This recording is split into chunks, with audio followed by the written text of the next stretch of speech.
I play Annabelle. Annabelle, she's like a 30-year-old woman who isn't ready for responsibility in her life.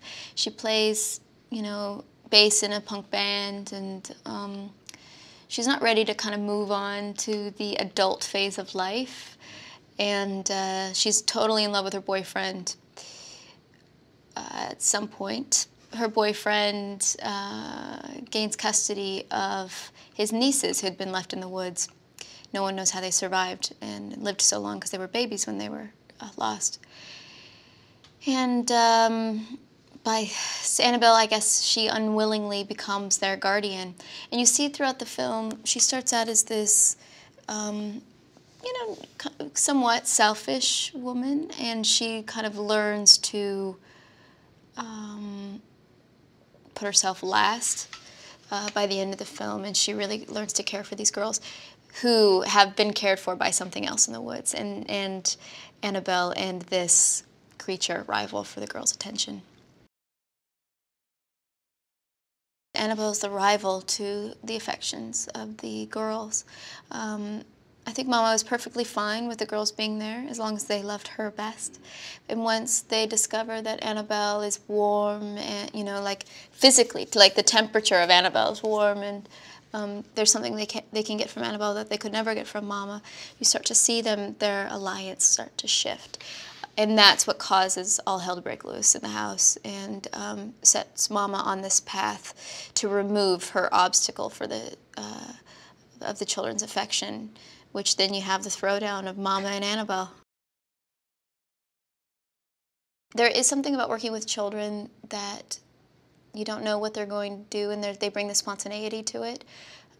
And usually if they're kind of like non-actors, there's not this desire to please, which I think sometimes can happen with children, where they just want to get it right, so they don't have the freedom in their performance that they would have if they're just kind of playing.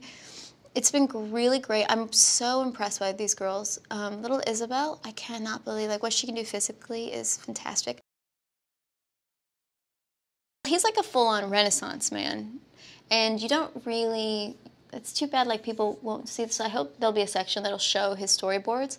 He works all day, and then he goes at home. He'll be up until 3 or 4 in the morning drawing the storyboards. He's really a very talented visual artist, and but then he's also a musician, and he does everything, and it's really obnoxious because it makes you go I only act.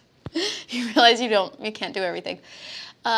He's great to work with because he's really collaborative. I was a bit nervous. I'd never done this genre before, and I was nervous I was going to be asked to do a lot of really silly things that didn't make sense, that wasn't authentic, and having to be acting against nothing.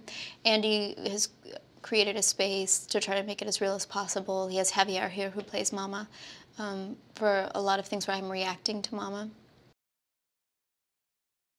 Guillermo is another really, really nice man, really passionate about this genre, and visually, just brilliant ideas. It's exciting. I mean, I'm such a fan of Pan's Labyrinth and Hellboy, and to be involved in something that he's working on is it's fantastic. It's part of the main reason I'm here. And he's so intelligent. He's so insightful about the genre, and there are great performances in this genre. Mia Farrow and Nicole Kidman from The Others, and Naomi Watts. There's really great female performances, and he's really knowledgeable on kind of the mythical aspect of what a monster or a ghost is. So I'm learning a lot from him.